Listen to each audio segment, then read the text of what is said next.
มันก็โดนแล้วโดนมาหาปูแล้ว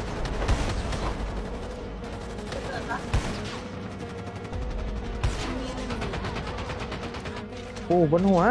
เฮ้ยโอ้ยโอ้ย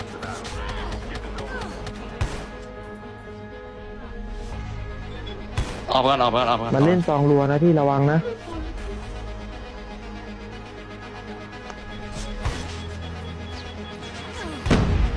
เข้าวงทันไหมพี่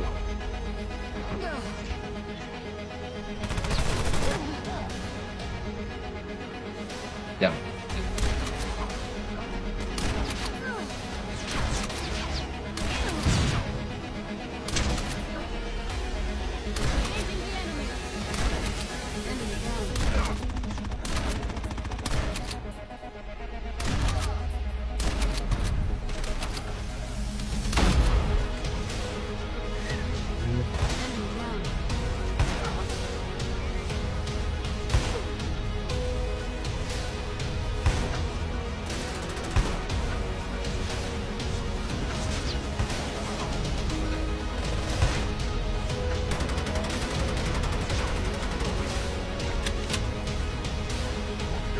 อย่าช้ำสิ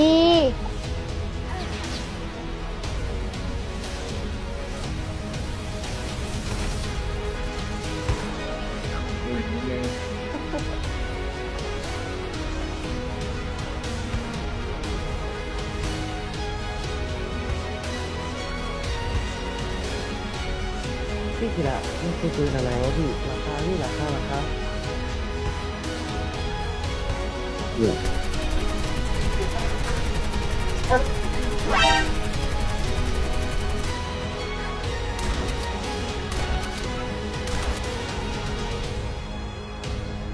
อีกตัวนึงอยู่ตรงนี้ครับวิ่งมาตรงแอร์ดรอปแล้ว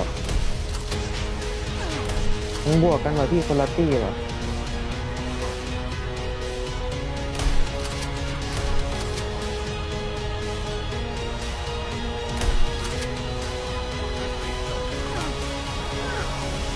ไอพี่หลังข้างหลังพี่ข้างหลัง